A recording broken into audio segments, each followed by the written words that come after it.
Hello, are you guys familiar with the YouTube channel Extra Credits? They're a YouTube channel that used to mainly make videos about game design, but have recently also started making videos about history and politics and other shit. If you are not familiar with them, you probably do know their video about how we should stop putting Nazis and terrorists in video games because they will normalize them and then people might become more open to actually becoming a Nazi themselves. That is not a joke. These people literally said, hey, let's not put Nazis in World War II games anymore because the people that are playing as them might become actual Nazis. And now they have made another video just as brilliant as the other one, where they are claiming that fictional evil races, like for example the Orcs from Lord of the Rings, are actually racist and bad writing. So, let's take a look at that. Paid attention to the game's discourse on the internet during 2019 and 2020. You might have noticed a reoccurring argument about some species from fantasy media, specifically orcs. Now, not to worry, this episode isn't going to be just another member of the chorus talking about how if all orcs in a game are blindly evil, that it's racist. Yet you bring it up in this video quite often. And no, it is not racist, that doesn't even make any sense. In a fantasy world, for there to be a race that is like conquering and warlike and not very bright, right, like orcs are, totally makes sense because they aren't human. So like all the killing and conquering that we see as evil, for them is just their way of life. That's what they need to do to survive, right? Like look at the goblins from Goblin Slayer, right? They are very much presented as like this evil race and there are no good goblins. And they burn down villages and kidnap and rape young girls, right? That's what they do. But we also learn that that's what they do because they need to do that to survive. There are no female goblins, so in order to reproduce, they need to have sex with human women. These evil races aren't human. Their definition of what is good and evil is different, and the way that they think about stuff is different as well. Real quick up top, please welcome James Mendez Hodes. Wait, real quick, is it just me or has the art style of this channel just gone downhill? Like it used to be pretty good, but now it just looks like some toddler tried to recreate their favorite YouTube video with like chewed up crayons. Who guest wrote this episode? Thanks so much, Mendez. Much of the recent conversation on orcs points out that characterizing a whole species in your game as ugly, warlike, and malevolent might be harmful to real-world groups regularly mischaracterized as ugly, warlike, and malevolent. What real-world group is categorized as ugly, malevolent, and warlike? Like, I cannot think of a single one. The only group I can think of that is considered warlike are like Germans and Americans, but besides that... And also, by the way, monkeys like chimpanzees and gorillas and shit are essentially uglier, more aggressive versions of humans. And I know for a fact that there are real-world groups that are being compared to monkeys in a way to dehumanize them. So what, is the existence of monkeys racist? However, this video isn't that. Though if you want more on that discussion, Mendez breaks it down wonderfully over on his website, and we'll have a link to that in the description. So yeah, I read the article and it's filled with lies, assumptions, and misinformation. I guess my guy just didn't have access to Google. I don't want to cover the entire article, but pretty much my guy says that the mainstream orcs were created by J.R.R. Tolkien in The Lord of the Rings, which is very much true. And then he goes on for about half the article to talk about all the racist Asian stereotypes in the early 1900s where, J.R.R. Tolkien lived and that he was clearly inspired by them, but he gives no actual evidence of how he was inspired by him or any evidence of Tolkien saying that he was inspired by him, because he wasn't. Tolkien was inspired to create the orcs based on a book called The Princess and the Goblin. And the looks of all of the other races within Tolkien's books were inspired by how they were described in older Germanic literature like Beowulf.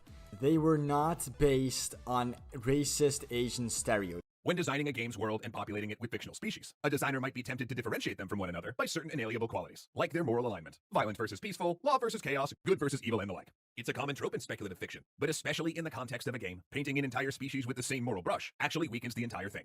This idea that a certain subgroup, like race, nationality, or sex, has inalienable traits is called biological essentialism or simply bioessentialism. And it's a valid way to talk about qualities like how many legs an animal has or whether it can fly. But all too often, this concept gets misused in untrue statements like pit bulls are a violent breed, men are more logical than women, or Asians are better at math.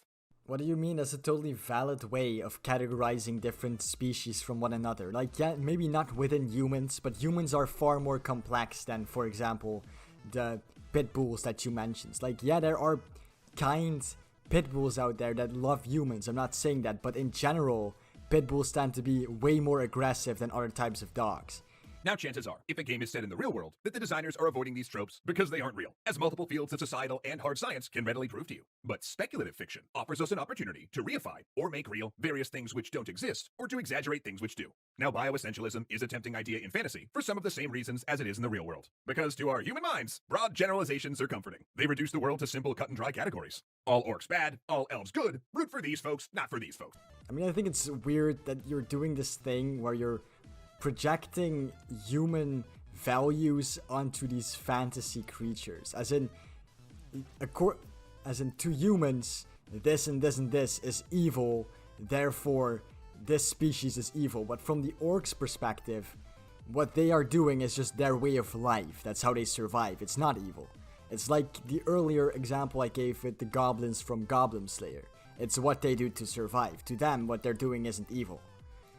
But just like in the real world, bioessentialism can present problems in fiction as well, specifically a moral one. The idea that a sapient species can inherently tend towards good or evil acts, or lawful or chaotic ones. Okay, orcs are not the sapient species, okay? Sapient implies that they're human. They are not human, they're vaguely humanoid at best. And second of all, again, just because these values to our species are evil and chaotic doesn't mean that they mean the same to their species. I mean, you can see this in different human cultures as well in the real world. As in, for example, in medieval Europe, human sacrifices were a big no-no, right? That was evil, that's not okay, that's the devil's work. Yet in medieval Latin America, human sacrifices were totally fine, that was normal, that's okay. Different groups of people, and especially different species in this case, can look at the same thing in different ways. And that moral essentialism actually undercuts the greatest strength games can bring to storytelling. The player's own power to make meaningful, interesting choices and judgments for their characters, including moral ones. So if a game's creative choices apply a moral valuation to every member of an entire species before the players even meet them, well, now that's just taking that power away from the players. And in turn, if a group of orcs, for instance, doesn't even have a choice about their actions, are they actually evil? Because look, if a person, say, destroys a house, we call that evil because they chose to do so. But if a tornado destroys a house, well, I mean, is wind evil? No.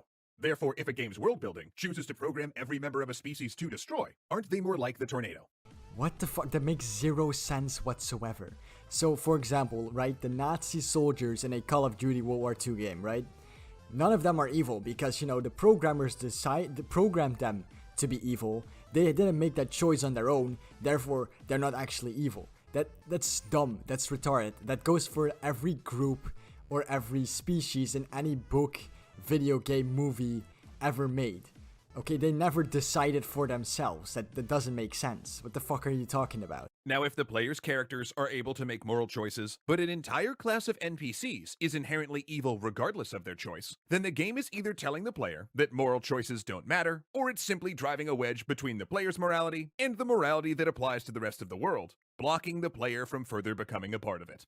But you do realize that unlike the player, a fucking NPC doesn't have the ability to choose anything, right? Because they're not real, right? The programmer always decides what the NPC is going to do or say. So even if I were to create a race with good characters in it and evil characters in it, then those characters still themselves did not decide to be good or evil, or to take the actions that they did, therefore making it meaningless, according to you. That makes every decision or action undertaken by a character in a video game meaningless. Because, you know, they never decided that for themselves. For instance, in Warhammer 40k, this inconsistency is central to the Imperium of Man's villainous creed. Individuals' human choices make them good or evil, whereas aliens are created evil. And of course, Games Workshop made that choice to facilitate a wargame where lethal violence is the only option. But then folks also saw that in the 40k novels and RPGs, which required more interesting narrative complexities, Imperial heroes have to grapple with and recognize the illogic of that creed based on their own experience. Okay, so this really shows that these people have no fucking clue what they're talking about. In Warhammer 40k, there are no good guys or bad guys. It's not that the Imperium of Man has heroes that are good and fight for justice, and that all aliens are just evil. Every single race in Warhammer 40k is evil, every one. The humans are probably the most evil race in the entire fucking lore. Anyway, this is pretty much the end of the video. For the rest of his video, he pretty much just talks about how even in games where the whole goal is just to, you know, kill and not really ask any questions, like for example, Dragon Quests where most of the monsters you kill are just kind of walking around. He says that that's bad too, because hey, the second that the player starts feeling bad for the monsters they're killing, it doesn't make any sense anymore, and it's just a clusterfuck. This entire video was just kind of shit. Anyway, you guys, if you enjoyed, like, subscribe, and I'll see you next time. Goodbye.